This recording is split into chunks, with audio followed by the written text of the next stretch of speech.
ಅದನ್ನ ಇಡೀ ಬದುಕಿನ ಸಾರವನ್ನ 3 ಸಾಲಿನೊಳಗೆ ಕಟ್ಟಿಟ್ಟ. ಈಗ ಒಂದು ಪ್ರಶ್ನೆಯನ್ನು ಹಾಕೊಳ್ಳೋದ್ರ ಮೂಲಕ ನಾವು ಈ ಪುರಾಣಕ್ಕೆ ಚಾಲನೆ ಮಾಡ್ಕೊಳ್ಳೋನು, ಪುರಾಣದ ಒಳಗಿಳಿಯೋ ಪ್ರಯತ್ನ ಮಾಡೋನು. ಏನು ಪ್ರಶ್ನೆ ಅಂತಂದ್ರೆ, ಎಲ್ಲಾರ ಮನೆಗೂ ಮಕ್ಕಳು ಹುಟ್ಟಾವ, ಪರಂತು ಎಲ್ಲ ಮಕ್ಕಳು ಮಹಾತ್ಮರಾಗಿಲ್ಲ. ಎಲ್ಲರ ಮನೆಗೂ ಸಂಪತ್ತೈತಿ, ಪರಂತು ಎಲ್ಲ ಸಂಪತ್ತು ಧರ್ಮಕ್ಕೆ ಉಪಯೋಗ ಆಗಿಲ್ಲ.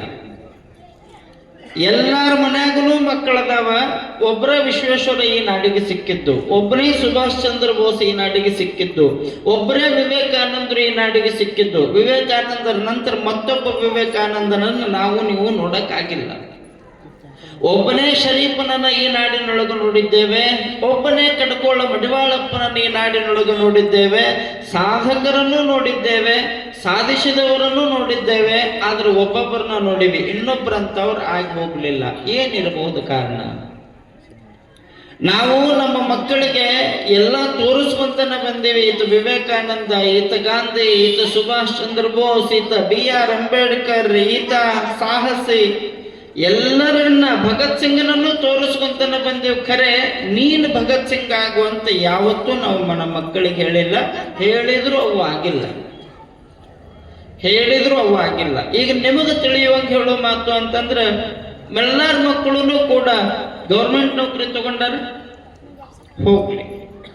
ಎಲ್ಲರ ಮಕ್ಕಳು ಕೂಡ ಗೌರ್ಮೆಂಟ್ ನೌಕರಿ ತಗೊಳ್ಳಿಲ್ಲ ಅಂದ್ರೂ ಪರವಾಗಿಲ್ಲ, ಬಹಳ ದೊಡ್ಡ ಮಿನಿಸ್ಟರ್ ಆಗ್ಯಾರ, ದೊಡ್ಡ ವ್ಯಾಪಾರಿ ಆಗ್ಯಾರ, ಬಹಳ ದೊಡ್ಡ ಬುದ್ಧಿವಂತರಾಗ್ಯಾರ. ಇಲ್ಲ. ಇನ್ನೂ ಆಶ್ಚರ್ಯ ಅಂತಂದ್ರೆ, ಎಷ್ಟೋ ಮಂದಿಗಿನ್ನೂ ಮಕ್ಕಳೇ ಇಲ್ಲ. ಹಂಗಂತ ಅವರು ಉಣ್ಣೋದು ಬಿಟ್ಟಿಲ್ಲ, ತಿನ್ನೋದು ಬಿಟ್ಟಿಲ್ಲ, ಜೀವನ ಮಾಡೋದು ಬಿಟ್ಟಿಲ್ಲ. ದೇವರ ಸೃಷ್ಟಿ ನೋಡಿ ಹಿಂಗೈತಲ್ಲ.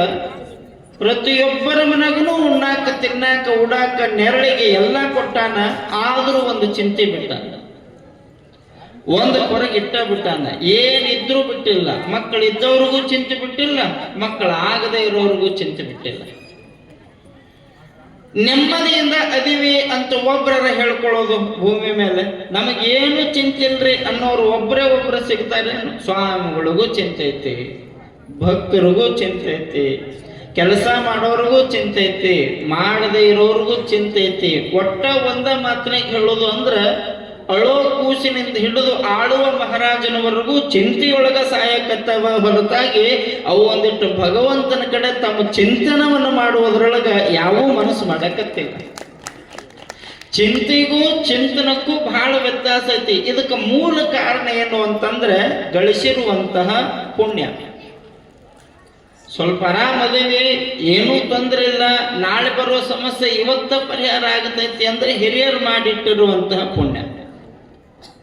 ಮತ್ತೆ ಬಹಳ ಕಾಡಕತ್ತೈತಿ ಅಂತಂದ್ರೆ ಅವ್ರು ಕಟ್ಟಿಟ್ಟು ಬುತ್ತಿ ನಾವು ಉಣ್ಣಕತ್ತೇವೆ. ಚಲೋದು ಕಟ್ಟಿದ್ರೆ ಚಲೋ ಊಟ, ಕರ್ಮದ್ದು ಕಟ್ಟಿದ್ರೆ ಕರ್ಮದ ಊಟ. ಮುಳುಗುಂದದೊಳಗೆ ಬಾಳಲಿಲ್ಲ ಮಹಂತ ಶಿವಯೋಗಿಗಳಂತ ಒಬ್ರು ಆಗೋದ್ರು. ಅವ್ರು ಬಹಳ ಚಲೋ ಬರೋದ್ರು. ಮನುಷ್ಯ, ನೀನು ಧರ್ಮದ ಗಂಟು ಕಟ್ಟಬೇಕು ಅಂದ್ರೆ, ಪುಣ್ಯದ ಗಂಟು ಕಟ್ಟಬೇಕು ಅಂದ್ರ, ನಿನ್ನ ಮಕ್ಕಳು ನಾಳೆ ಸುಖವಾಗಿರ್ಬೇಕು, ಮನೆತನ ಸುಖವಾಗಿರ್ಬೇಕು, ಮೊಮ್ಮಕ್ಕಳು ಚಂದ ಇರಬೇಕು, 4 ತಲೆಮಾರಿನೊಳಗೆ ನಿನ್ನ ಮನೆತನದ ಹೆಸರು ಉಳಿಬೇಕು ಅಂದ್ರೆ ನೀನೇನೂ ಮಾಡಬೇಕಾಗಿಲ್ಲ. ಏನ್ ಮಾಡಬೇಕು ಅಂದ್ರೆ, ಹರ ಪೂಜೆ, ಗುರು ಸೇವೆ, ವರ ಪುಣ್ಯವಿಲ್ಲದೆ ಬರಿದೆ ಸುಖ ಭೋಗವು ದೊರಕುವುದುಂಟೆ ಆತ್ಮ. ಹಿಂದಿನ ಪುಣ್ಯವನ್ನು ಇಂದುಂಡುಡಬೇಕಾತ್ಮ, ಇಂದಿನ ಪುಣ್ಯವನ್ನು ಮುಂದುಂಡುಡಬೇಕಾತ್ಮ. ಗುರುವಿಗೆ ತೆನ್ನುವನ್ನ, ಲಿಂಗಕ್ಕೆ ಮನವನ್ನ, ಜಂಗಮಕ್ಕೆ ಧನವ ಕೊಟ್ಟು ನಿಶ್ಚಿಂತನಾಗಿರು ಅಂತಾರು. 3 ಕೆಲಸ ಮಾಡಬೇಕು, ಅದು ಪುಣ್ಯದ ಗಂಟಾಗಿರ್ಬೇಕು. ಬಹಳ ಜನ ಅಂತಿರ್ತಾರೆ, ನಾವು ಯಾವತ್ತೂ ಪಾಪ ಮಾಡೋದಿಲ್ರಿ, ನಾವು ಪಾಪ ಮಾಡೇ ಇಲ್ರಿ, ನಾವು ಬಹಳ ಸತ್ಯವಂತರದೇವ್ರಿ. ನಾನು ನಿಮಗೆ ಸುಮ್ ಕೇಳ್ತೇನೆ, ನಿಮ್ಮ ಮನ್ಯಾಗ ಒಂದು ಆಕಳ ಐತಿ ಅಂತ ಅನ್ಕೊಳ್ರಿ. ನಿಮ್ಮ ಮನೆಯೊಳಗಿರುವಂತಹ ಆಕಳ ಅಡವಿಯೊಳಗೆ ಹೋಗಿ ಹುಲ್ಲು ಮೇಯ್ದು ಬರುತ್ತೆ, ಒಂದಷ್ಟು ಒಣ ಮೇವನ್ನು ತಿನ್ನುತ್ತೆ, ನೀವು ಹಾಕಿದ ಮೊಸರಿ ನೀರು ಕುಡಿತೈತೆ. ಹೌದೋ ಅಲ್ಲೋ? ನಾನು ನಿಮ್ಮನ್ನು ಕೇಳ್ತೇನೆ, ನೀವು ಹಾಕಿದ ಮೊಸರಿ ನೀರ, ನೀವು ತಿನ್ನಿಸಿದ್ದು ಅಡವಿಯೊಳಗಿನ ಹುಲ್ಲ, ನೀವೇನು ಬಿಸಿ ಬಿಸಿ ರೊಟ್ಟಿ ಮಾಡಿ ಹೊಟ್ಟೆ ತುಂಬ ಆಕಳಕ್ಕೆ ಯಾರೂ ತಿನ್ನಿಸಿಲ್ಲ. ಜೋಳದ ನುಚ್ಚು ತೊಯಿಸಿ ಹೊಟ್ಟೆ ತುಂಬ ಜೋಳದ ನುಚ್ಚು ಯಾರೂ ನಿಮ್ಮ ಆಕಳಿಗೆ ಕೆಟ್ಟಿಲ್ಲ. ಒಂದು ಆಕಳು ಹೊಟ್ಟೆ ತುಂಬಸಾಕ 8 ಮಂದಿ ಗುದ್ದಾಡ್ತೀರಿ. ಆದ್ರ ಆ ಆಕಳ ತಾನು ಒಂದು ನೀವು 8 ಮಂದಿ ಕೂಡಿ ಹೊಲದಾಗ ಮೇಯಿಸ್ಕೊಂಡು ಬಂದದ್ದಕ್ಕೆ ಆಕಳ ಹೊಟ್ಟೆ ತುಂಬಸಾಕ ನೀವು ಬಡದಾಡ್ತೀರಿ. ನಿಮ್ಮ ಮನ್ಯಾಗ 18 ಮಂದಿ ಅದಾರ ಅಂದ್ರು ಅವರಿಗೆ ಹೊಟ್ಟೆ ತುಂಬ ಹಾಲು ಕೊಡ್ತೈತಿ. ಒಂದು ದಿವಸನೂ ಅದು ನಾ ಕೊಟ್ಟೀನಿ ಅಂತ ಹೇಳಿಲ್ಲ. ನಾನು ಪಾಪ ಪುಣ್ಯದ ಲೆಕ್ಕ ಹೇಳಕತ್ತೇನೆ. ಅಂತಹ ಆಕಳ ನಿಮಗೆ ಹಾಲು ಕೊಡ್ತೈತಲ್ಲ, ಮುಸುರಿ ನೀರು ಕುಡಿದಿರುವಂತಹದ್ದು. ನೀವಿಟ್ಟು ಮುಸುರಿ ನೀರು ಕುಡಿದಿರುವಂತಹ ಆಕಳ ಹಾಲು ಕೊಡಬೇಕಾದ್ರ ಅದು ಏನಾರ ನೀವು ನೀರು ಜಾಸ್ತಿ ಕುಡಿಸಿರಂತ ನೀರು ಜಾಸ್ತಿ ಕುಡಿಸ್ಕೊಟ್ಟೈತನ್ನೋದು. ಒಂದು ಹನಿಯರ ನೀರು ಕುಡಿಸೈತನ್ನೋದು ಹಾಲಿನೊಳಗೆ ಇಲ್ಲ. ತನ್ನ ರಕ್ತನ ಹಾಲು ಮಾಡಿ ನಿಮ್ಮ ಮಕ್ಕಳಿಗೆ ಊಟ ಆಗ್ಲಿ ಅಂತ ಕುಡಿಸಿರ್ತೈತಿ. ನೀವು ಇನ್ನೊಬ್ಬರಿಗೆ ಕೊಡೋ ಮುಂದ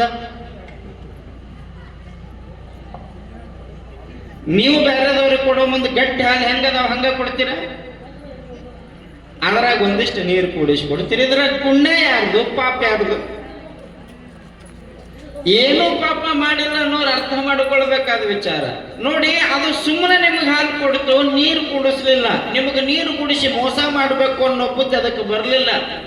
ಎಷ್ಟು ಸ್ವಾರ್ಥಿ ಅಂದ್ರೆ ಮನುಷ್ಯ, ನಿಮಗೆ ಹೇಳ್ತೇನೆ, ಎಷ್ಟು ಸ್ವಾರ್ಥಿ ಅಂದ್ರೆ ಮನುಷ್ಯ. ನೀವು ಸ್ವಲ್ಪ ಗಮನಿಸಬೇಕು. ನಾನು ಯಾವುದೋ ಬೇರೆ ವಿಚಾರ ಹೇಳಕತ್ತಿಲ್ಲ. ನಿತ್ಯ ನಮ್ಮ ಮನ್ಯಾಗ ನಡೆಯೋ ತಪ್ಪುಗಳ ಬಗ್ಗೆ ನಾ ಮಾತಾಡಕತ್ತೇನೆ. ಅಮ್ಮ, ನೀವು ನಿಮ್ಮ ಮಗಗ ಊಟ ಮಾಡಿಸ್ಬೇಕಾದ್ರೆ ಅಥವಾ ನೀವು ಊಟ ಮಾಡೋ ಸಂದರ್ಭಕ್ಕ, ನಿಮ್ಮ ಮಗ ಊಟ ಮಾಡೋ ಸಂದರ್ಭಕ್ಕ ನೀವು ಕೈಯಾಗ ಹಿಡ್ಕೊಂಡು ತುತ್ತು ಮಾಡಿ ನಿಮ್ಮ ಮಗನ ಉಣಿಸ್ತಿರಲ್ಲ, ನಿಮ್ಮ ಮಗನ ಕಟ್ಟಿ ಹಾಕಿ ಆ ತುತ್ತನ ಕಸ್ಕೊಂಡು ತಿಂದ್ರು ಸುಮ್ಮನೆ ಇರ್ತೀರ ನೀವು? ನಿಮ್ಮ ಕೂಸು ಕಟ್ಟಿ ಹಾಕಿ ಆ ತುತ್ತು ನಾನೇನಾದ್ರು ಕಸ್ಕೊಂಡು ತಿಂದ್ರೆ ಸುಮ್ಮನೆ ಇರ್ತೀರ ನೀವು? ಸುಮ್ಮನೆ ಇರಂಗಿಲ್ಲ, ಹೌದಲ್ಲ? ಬಡಿತೀರಿ, ಇಲ್ಲ ಹೊಡಿತೀರಿ, ಇಲ್ಲ ಬಾಯಿಗೆ ಬಂದದ್ದು ಮಾತಾಡ್ತೀರಿ. ಮತ್ತೆ ಆಕಳಿಗೆ ಕರ ಕೈ ಬಿಡ್ತೀರಿ ಕೆಚ್ಚಲಕ್ಕೆ. ಇನ್ನೇನದು ಹಾಲು ಇಳಿಸ್ತೈತಿ ಅಂದ್ರೆ ಅದ್ರ ಮುಂದೆ ಕಟ್ಟಿ ಹಾಕ್ತೀರಿ. ಅದನ್ನ ಒಂದು ಮಲಿ ಹಾಲು ಕುಡಿಯಾಕ ಅದಕ್ಕೆ ಬಿಡಂಗಿಲ್ಲ. ಇನ್ನು ಮೂರು ಮನೆಯೊಳಗಿನ ಹಾಲನ್ನ ನೀವೇ ಜಜ್ಕೊಳ್ತೀರಿ.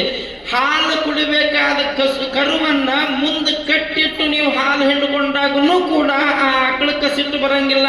ಪರಮಾತ್ಮ ಒಂದು ಸರಿ ಆಕಳಕ್ಕೆ ಕೇಳಿದಂತ, ಅಲ್ಲೋ ಹುಲ್ಲು ಮೇಯ್ಸಿನಿ ಅನ್ನೋ ಅಧಿಕಾರದಾಗ, ಅಡವ್ಯಾಗ ನೀ ಬೇದ ಬಂದಿರುವಂತ ಹುಲ್ಲು ಮೇಯ್ಸಿನಿ ಅನ್ನೋ ಅಧಿಕಾರದಾಗ ನಿನ್ನ ಹೊಟ್ಟ್ಯಾಗ ಹುಟ್ಟಿದ ಕೂಸಿಗೆ ಒಂದು ನೀ ಹಾಲು ಬಿಡ್ಲಾರ್ದಂಗ ಅವ್ರು ಹಿಂಡುಕೊಳ್ಳಕತ್ತಾರಲ್ಲ, ಮತ್ತೆ ನಿನಗೇನು ಅನ್ನಿಸುವಲ್ದೇನು? ಅವ್ರಿಗೆ ಶಾಪ ಕೊಡಂಗಿಲ್ಲೇನು? ಅವ್ರ ಬಗ್ಗೆ ನೀ ಮಾತಾಡಂಗಿಲ್ಲೇನು ಅಂದಾಗ ಆಕಳ ಅನ್ನುವಂತಹ ಆಕಳ ಆ ಪರಮಾತ್ಮಗೆ ಹೇಳದಂತ, ಯಪ್ಪ ನಾ ಭೂಮಿಗೆ ಬಂದದ್ದೇ ಅದಕ್ಕದ, ನನ್ನ ಕರುವಿನ ಹೊಟ್ಟಿಗೆ ಅವರು ಕೊಡದಿದ್ರು ಚಿಂತೆ ಇಲ್ಲ, ಅವ್ರ ಮನೆಯೊಳಗಿನ ಮಕ್ಕಳು ಹೊಟ್ಟೆ ತುಂಬಲೆ ಸಾಕು, ನನ್ನ ಜೀವನ ಸಾರ್ಥಕ ಆಗತ್ತೆ ಅನ್ನತ್ತಲ್ಲ. ನಾವು ಎಷ್ಟು ಮಂದಿಗೆ ನಮ್ಮ ಮಕ್ಕಳು ಹೊಟ್ಟೆಯಾಗಿನ ಊಟ ಬಿಟ್ಟು ಇನ್ನೊಬ್ಬರಿಗೆ ಕೊಟ್ಟೇವಿ? 3 ಪಟ್ಟು ಮಾಡಿರ್ತೀರಿ, 3 ಪಟ್ಟು ಮಾಡಿರ್ತೀರಿ. ಮಕ್ಕಳಿಗೆ ತಿನ್ನಕ್ಕೆ ಹಾಕಿ ಕೊಟ್ಟಿರ್ತೀರಿ. ಅವಕ್ಕೇನು ಗೊತ್ತಿರಿ ಪಾಪ, ಅವಕ್ಕ ಕುಂತು ತಿನ್ನೋ ಅಭ್ಯಾಸ ಇರಂಗಿಲ್ಲ. ತಗೊಂಡು ಆಟ ಆಡ್ಕೊಂತ ತಿನ್ಬೇಕು. ಅಲ್ಲಿ ಯಾರ ಹುಡುಗರು ಬಂದ್ರೆ ತಾ ಕಡ್ಕೊಂಡದ್ದ ಅದಕ್ಕೂ ತಿನ್ನಿಸ್ಬೇಕಂತ ಇರ್ತೈತೆ ಅವ್ರ ತಲೆಯಾಗ. ತಾನು ತಿಂದದ್ದ ಇನ್ನೊಬ್ಬರಿಗೂ ಕೊಡ್ಬೇಕು ಅಂತ ಇರ್ತೈತೆ ಅದ್ರ ತಲೆಯಾಗ. ಎಲ್ಲಿ ಇನ್ನೊಬ್ಬರಿಗೆ ಕೊಟ್ಟಿಗಿಟ್ಟನಪ್ಪ ಅಂತ ಆ ಹುಡುಗನ ಬಡದು ಒಳಗೆ ಕರ್ಕೊಂಡು ಬಂದು ಮೂಲ್ಯಾಗ ಕುಂದ್ರಿಸಿ ತಿನ್ನಿಸುದ. ಅಪ್ಪಿತಪ್ಪಿ ನೀವು ಕುಂತ್ಕೊಂಡು ತಿನ್ನೋ ಸಂದರ್ಭದೊಳಗೆ ಯಾರ್ಯಾರ ಉಪ್ಪು ಕೇಳಕ್ಕೋ, ಒಂದನಿ ಹಾಲು ಕೇಳಕ್ಕೋ, ಮತ್ತೊಂದು ಏನೋ ಕೇಳಕ್ಕೋ ಬಂದ್ರಂದ್ರೆ ಮುಚ್ಚಿಡುದು ಅದನ್ನ ಮತ್ತೆ ಕಣ್ಣು ಬಿಡ್ತಾರಂತ. ಅವ್ರು ಕಣ್ಣು ಬಿಟ್ರೆ ಅವ್ರು ಹೊಟ್ಟೆ ಕೆಡ್ತೈತಂತ. ಮನಸ್ಸಿನಾಗನ ಕೆಟ್ಟ ಆಲೋಚನೆ ಇದ್ದಾಗ ಇನ್ನೊಬ್ರು ಕೆಟ್ಟ ಕಣ್ಣು ಯಾಕೆ ಬೀಳ್ತಾವ ನಿಮ್ಮ ಮೇಲೆ? ಯಾರಿಗೆ ಯಾರೂ ಕಣ್ಣು ಬಿಡಬೇಕಾಗಿಲ್ಲ, ಯಾರನ್ನ ಯಾರೂ ದೂಷಿಸಬೇಕಾಗಿಲ್ಲ. ಯಾರ ಕಣ್ಣು ಬಿಟ್ರೆ ನಾವು ಯಾರೂ ಸುಟ್ಟು ಹೋಗುವಂಗಿಲ್ಲ. ನಿಮಗೆ ನೆನಪಿರ್ಲಿ, ಕಣ್ಣು ಬಿಟ್ಟು ಸುಟ್ಟು ಹಾಕ್ತೀನಿ ಅನ್ನೋರು ಬಹಳ ಮಂದಿ ಬಂದಾರ, ಬಹಳ ಮಂದಿ ಹೋಗ್ಯಾರ. ಗುರುವಿನ ಕಣ್ಣು ಮರುಳಾರ ಕಣ್ಣು ನಮ್ಮ ಮೇಲಿದ್ದಾಗ ಯಾವ ಕೆಟ್ಟ ಕಣ್ಣು ಬಂದು ನಮಗೆ ಮಾಡೋದೇನೈತಿ? ಒಂದಿಷ್ಟು ಕೊಟ್ಟು ಅನ್ನೋದಲ್ಲ, ಒಂದಷ್ಟು ಕೊಟ್ಟು ಉಣ್ಣೋದಲ್ಲ. ನೋಡಿ, ಶಿವ ಕೊಟ್ಟ ಕಾಲಕ್ಕ ಉಂಡು ಹುಟ್ಟಿರಬೇಕು, ಹಸಿದು ಬಂದವರಿಗೆ ಉಣಿಸಬೇಕಂತ ಇನ್ನು ಹಾಡ್ತಾರಲ್ಲ ಅವರು. ಕೊಟ್ಟು ಕುದಿಯಲು ಬ್ಯಾಡ, ಇಟ್ಟು ಹಂಗಿಸ ಬ್ಯಾಡ,